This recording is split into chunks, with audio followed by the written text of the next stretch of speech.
Bhavnagar railway police સ્ટેશનની C team દ્વારા મળી આવેલ મહિલા તથા બાળકના વાલી વારસાને શોધીને સોંપી આપવામાં સફળતા મળી છે.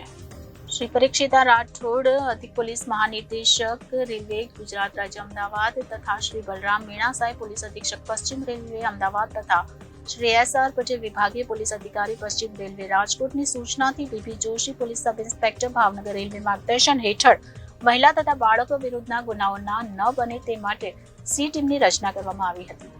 આજ રોજ તારીખ 21/4/2024ના 18:30 વાગ્યે woman head constable Vijuben N Ladumor તથા પોલીસ કોન્સ્ટેબલ 1085 યશપાલસિંહ ગોહેલે તેની સી ટીમની ફરજમાં રેલવે સ્ટેશન વિસ્તારમાં હાજર હતા. તે દરમિયાન રેલવે મુસાફરખાનામાં એક મહિલા ઉંમર વર્ષ 28ની તથા એક બાળક ઉંમર વર્ષ 7ના બંને બેઠા રડતા હતા.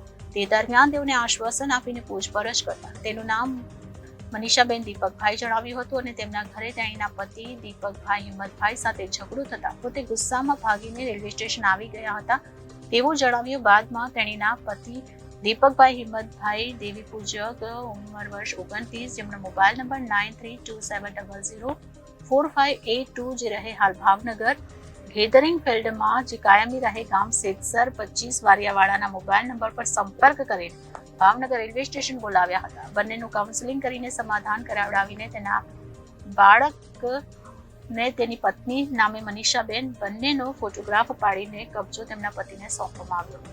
Reporter Firoz Malik, Janadesh news, Bhavnagar.